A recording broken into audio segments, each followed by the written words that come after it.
Mi profesora optó por no cumplir con el protocolo de confinamiento durante un incidente grave en la escuela. Incluso impidió que apagáramos las luces mientras los ruidos se acercaban. Cuando le pedí que nos permitiera resguardarnos, respondió, con firmeza: siéntense en sus lugares o habrá consecuencias.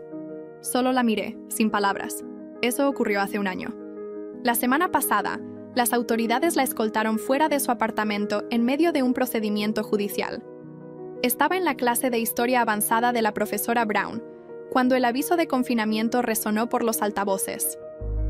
Confinamiento. Confinamiento. Esto no es un simulacro. Habíamos practicado ese procedimiento incontables veces desde el jardín de infancia: apagar las luces, refugiarnos en un rincón y mantener silencio absoluto.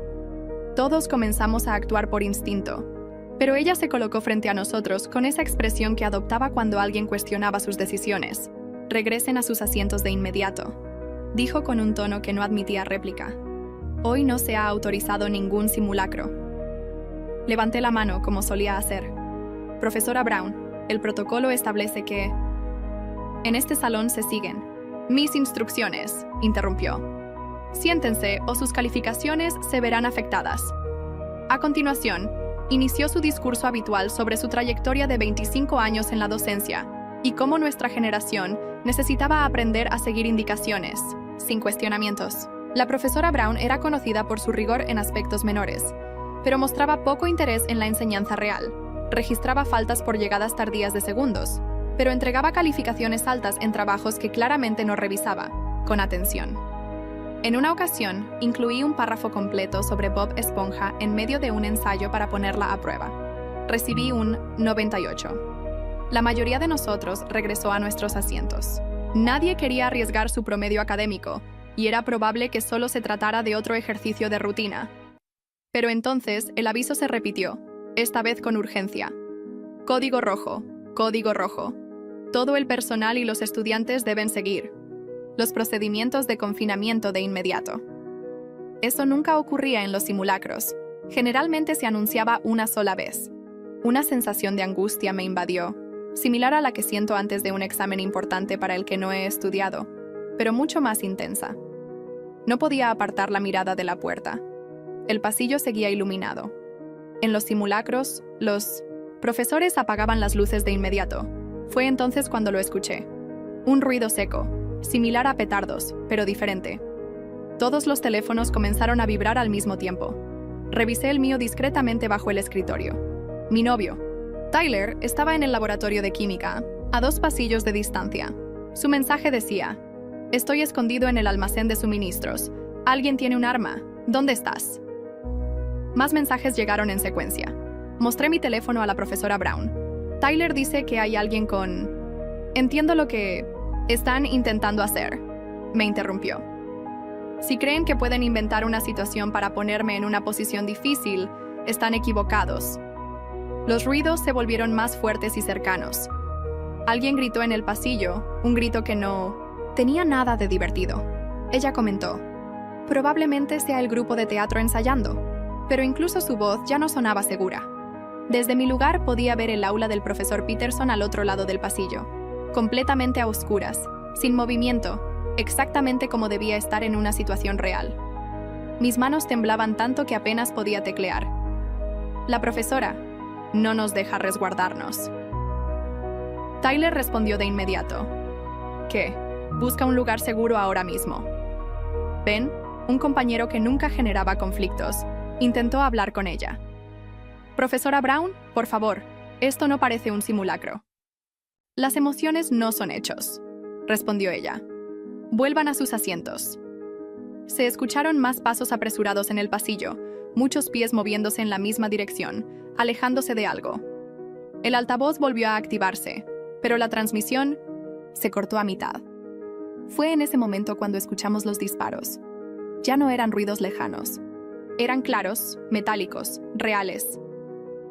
Me levanté de mi asiento. Tenemos que resguardarnos ahora mismo. Siéntate o enfrentarás consecuencias disciplinarias, dijo ella, moviéndose para bloquear el acceso al interruptor de la luz. No permitiré que un grupo de estudiantes tome decisiones por mí.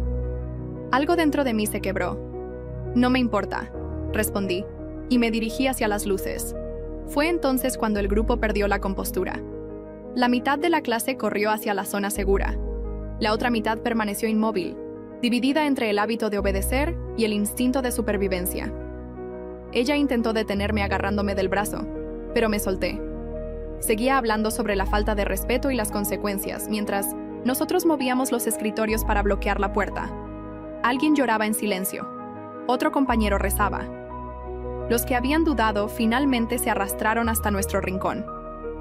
Éramos 23 adolescentes intentando pasar desapercibidos, todos, excepto ella, que permaneció en su escritorio con los brazos cruzados y una expresión de descontento. El picaporte de la puerta tembló. Todos contuvimos la respiración. Giró, pero estaba cerrada con llave. Una sombra pasó bajo la puerta y se detuvo.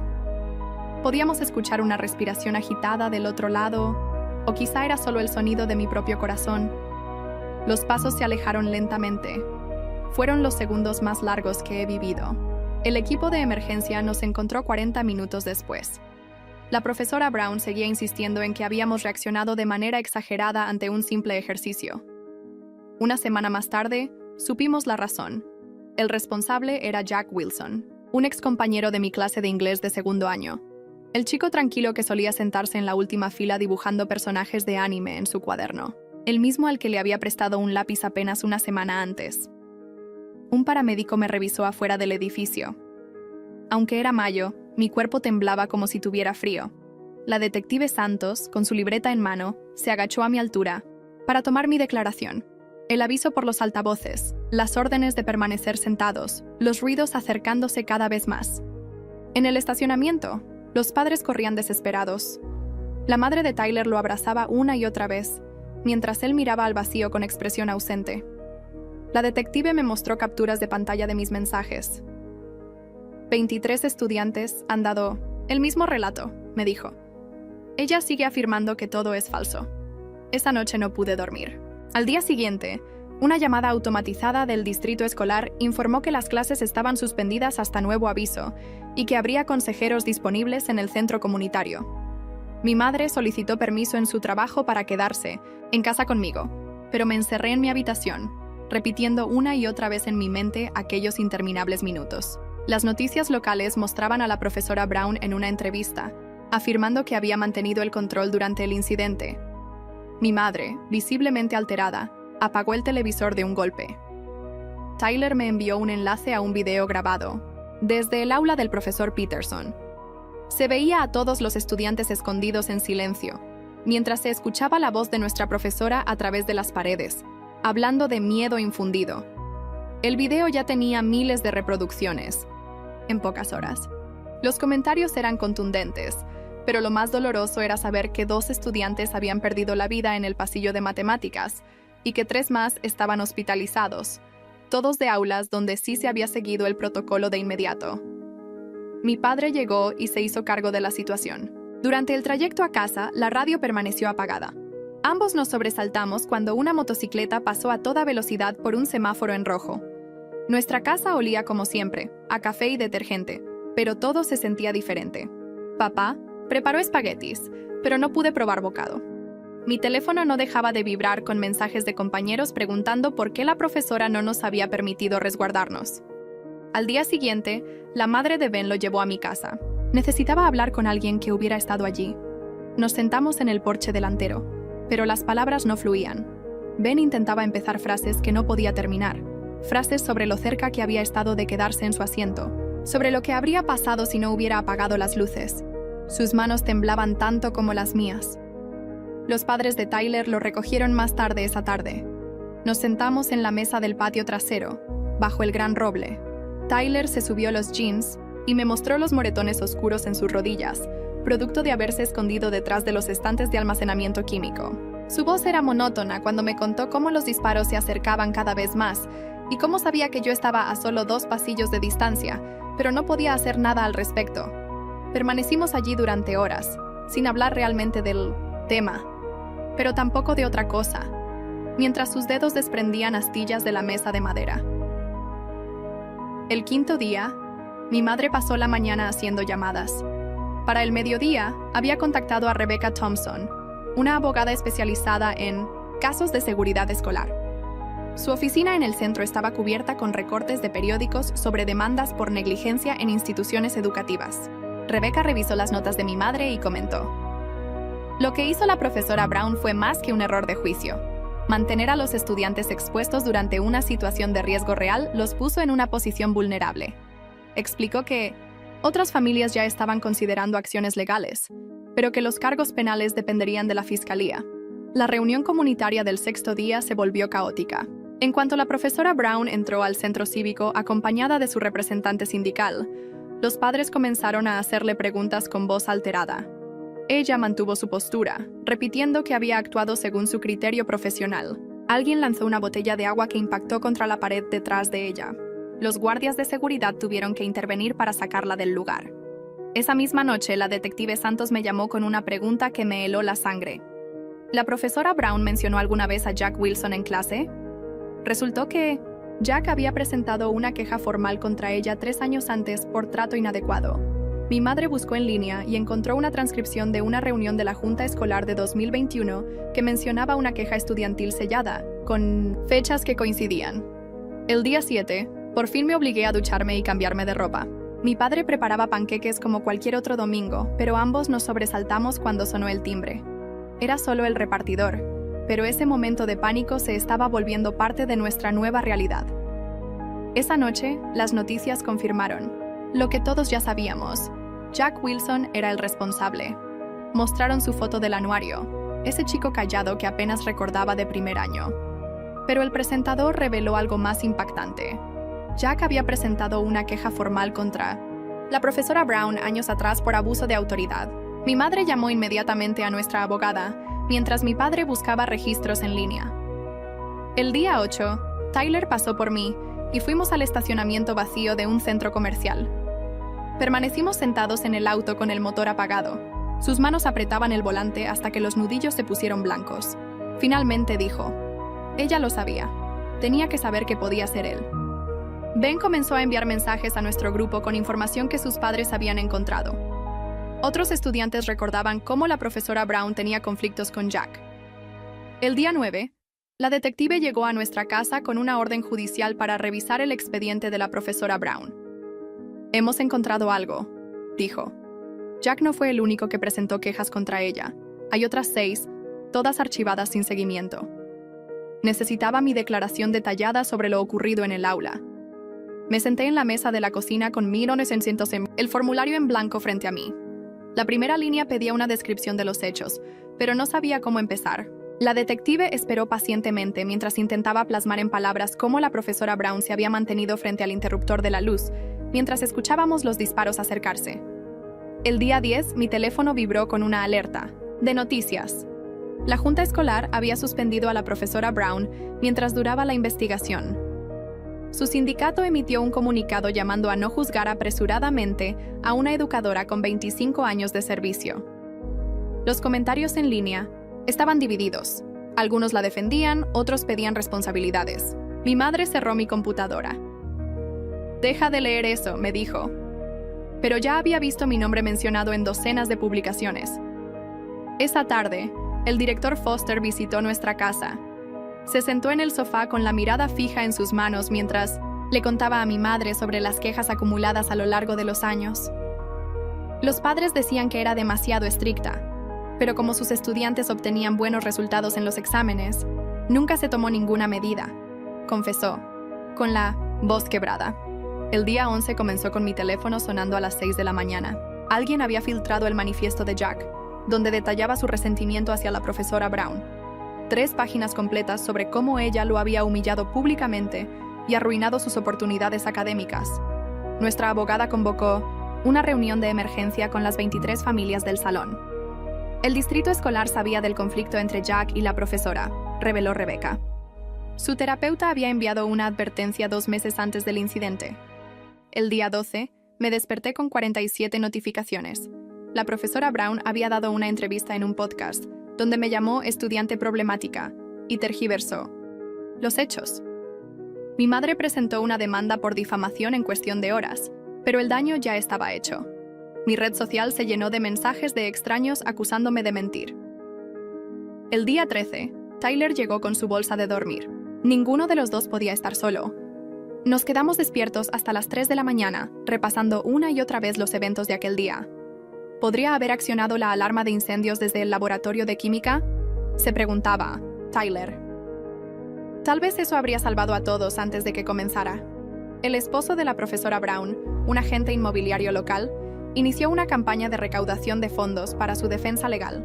En 6 horas, habían recolectado $30,000. Las fotos que compartían mostraban solo a sus antiguos estudiantes exitosos, omitiendo cualquier mención a los conflictos pasados. El día 14, Daniel, un compañero que había estado en la oficina principal durante el incidente, me mostró un video grabado con su teléfono. Se veía a la profesora Brown caminando por el pasillo 30 segundos después de los primeros disparos, sin prisa, como si nada estuviera ocurriendo. Lo envió a la detective Santos inmediatamente. El día 15, volví a terapia por primera vez desde que mis padres se divorciaron. La doctora Patel me pidió que describiera qué sentía en mi cuerpo al recordar aquellos momentos. Esa misma noche, el video de Daniel se volvió viral. Mostraba claramente que ella no había reaccionado con urgencia. La fiscalía presentó cargos formales, 23 counts de poner en riesgo a menores. La profesora Brown se entregó a las autoridades con un traje formal y sus medallas de reconocimiento, docente prendidas en la solapa. Durante la audiencia de fianza, el juez la liberó bajo pago de $50,000. Sus seguidores recaudaron el monto en menos de 2 horas. El día 16, la detective me llamó para analizar el video con una especialista. No muestra señales de alerta, comentó la experta. No hay sorpresa en su rostro, solo una decisión deliberada de continuar caminando. Estaban construyendo un caso por negligencia grave. Mi madre me recogió de la estación de policía y condujo directamente a la oficina del distrito escolar para solicitar mi transferencia a educación en casa. Lo más importante es que estés a salvo, me dijo, mientras las lágrimas le caían por el rostro. El día 17, el abogado de la profesora Brown dio una conferencia de prensa con 3 de sus antiguos alumnos, incluyendo a un senador estatal, que habló sobre juicios apresurados. Los padres de Tyler lo transfirieron a una escuela privada ese mismo día. El día 18 no pude dormir. Busqué en línea y encontré un foro antiguo donde varios exalumnos mencionaban su nombre, describiendo patrones de comportamiento similares: humillación pública, calificaciones arbitrarias, juegos mentales. Tomé capturas de pantalla y las envié a nuestra abogada. El día 19, la reunión de la junta escolar terminó en caos. Los padres discutían entre sí. El padre de Ben, aunque se habían retirado de la demanda, gritó: «¡Casi nos cuesta la vida a todos!». La seguridad tuvo que intervenir. El día 20, la familia de Ben decidió unirse nuevamente a la demanda, después de que su padre recuperara misteriosamente los contratos que había perdido. «Algunas cosas son más importantes que el dinero», dijo, aunque todos sabíamos que la presión legal había influido. El día 25, testifiqué ante el Comité Legislativo Estatal. La profesora Brown priorizó su autoridad sobre nuestra seguridad, declaré. Elegí sobrevivir cuando ella nos ordenó quedarnos sentados. Los representantes me escucharon en silencio. 2 semanas después, un conserje llamado Frank entregó a nuestra abogada un video de seguridad de hace 3 años. Mostraba a Jack saliendo del aula de la profesora Brown llorando, el mismo día que presentó su queja. Este material no había sido considerado en la investigación inicial. El gran jurado actualizó los cargos a intento de homicidio por indiferencia criminal. Su abogado lo calificó de exageración, pero el fiscal mantuvo su postura. Mantener a los estudiantes expuestos durante un tiroteo demuestra un desprecio extremo por la vida humana. 3 meses después, el juicio comenzó. Durante mi testimonio, el fiscal reprodujo la grabación de mi teléfono, donde se escuchaban los disparos y la voz de la profesora Brown diciendo que estábamos siendo histéricos. Varios miembros del jurado se llevaron las manos a la boca. El 5º día del juicio, ella decidió declarar. Mantuve el orden, insistió. Correr habría sido más peligroso. Pero cuando el fiscal le preguntó si reconocía la voz de Jack, Wilson en el pasillo se quedó sin palabras. ¿Sabía que era él?, preguntó el fiscal. ¿El mismo estudiante que había presentado quejas contra usted? Ella no respondió. 3 semanas después, El jurado la declaró culpable de todos los cargos. El juez le impuso 18 años de prisión. Durante la lectura de la sentencia, ella repitió: «Solo estaba manteniendo el orden». Un mes después, Tyler y yo nos sentamos en su auto frente a la escuela, ahora con detectores de metales y cámaras nuevas. «Sobrevivimos», dijo, tomándome de la mano.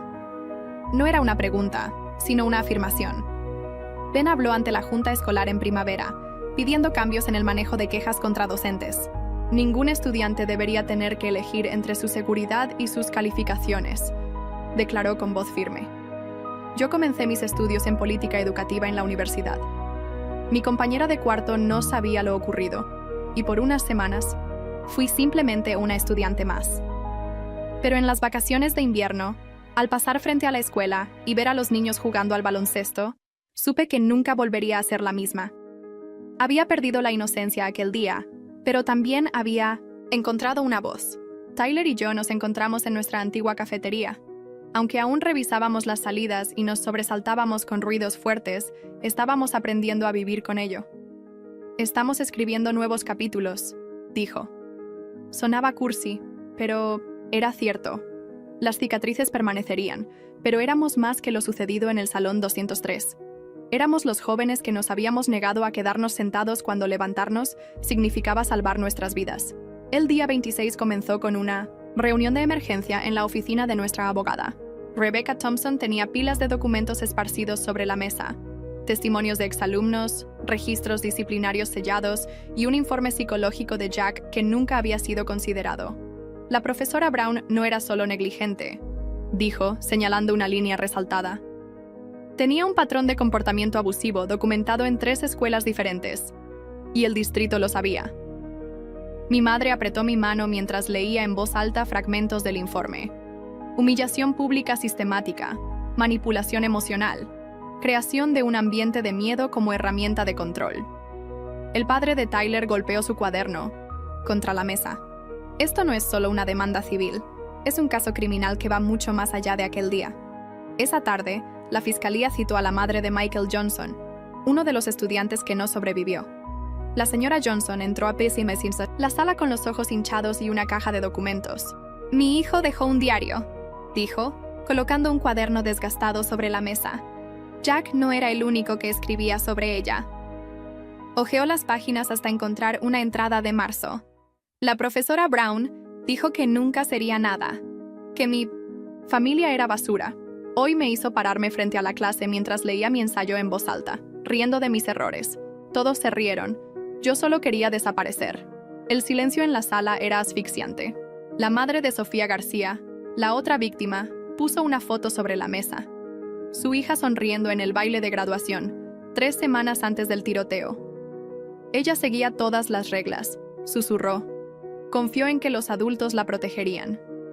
El día 28 trajo una revelación aún más impactante. La ex asistente de la profesora Brown, que había renunciado en 2015, aceptó testificar. Ella elegía a un estudiante cada año para destruir, contó entre lágrimas. Jack fue el último. Antes de él, estuvo Marcus, que intentó suicidarse. Antes, Amanda, que cambió de escuela. Yo lo denuncié al director Foster en 2014. Él me dijo que lo dejará en paz porque ella tenía permanencia en el cargo. El abogado del distrito intentó un acuerdo. $5 millones para cada familia, sin admisión de culpa. Algunas familias aceptaron. Necesitaban el dinero para terapia, para mudarse, para intentar reconstruir sus vidas.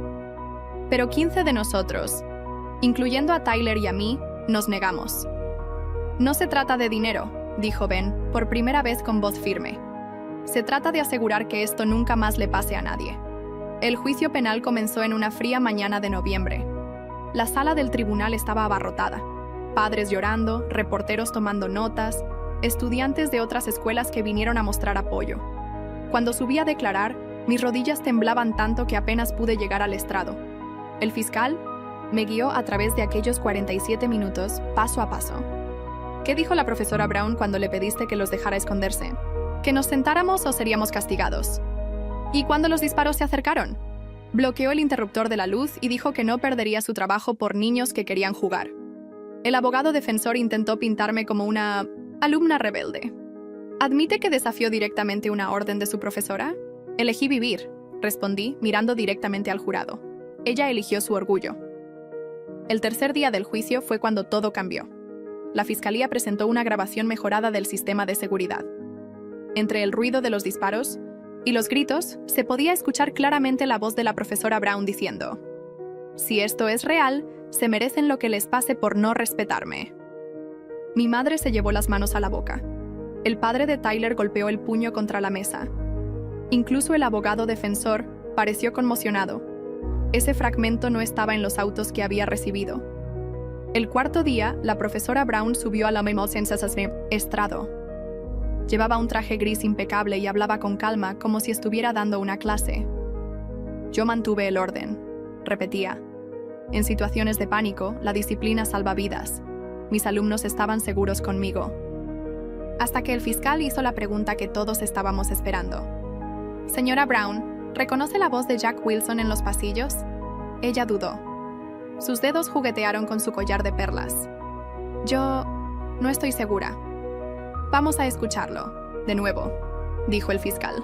Cuando se reprodujo la grabación, los pasos acercándose, la voz de Jack gritando algo incomprensible.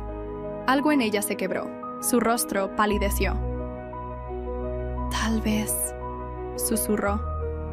Tal vez. El fiscal se acercó.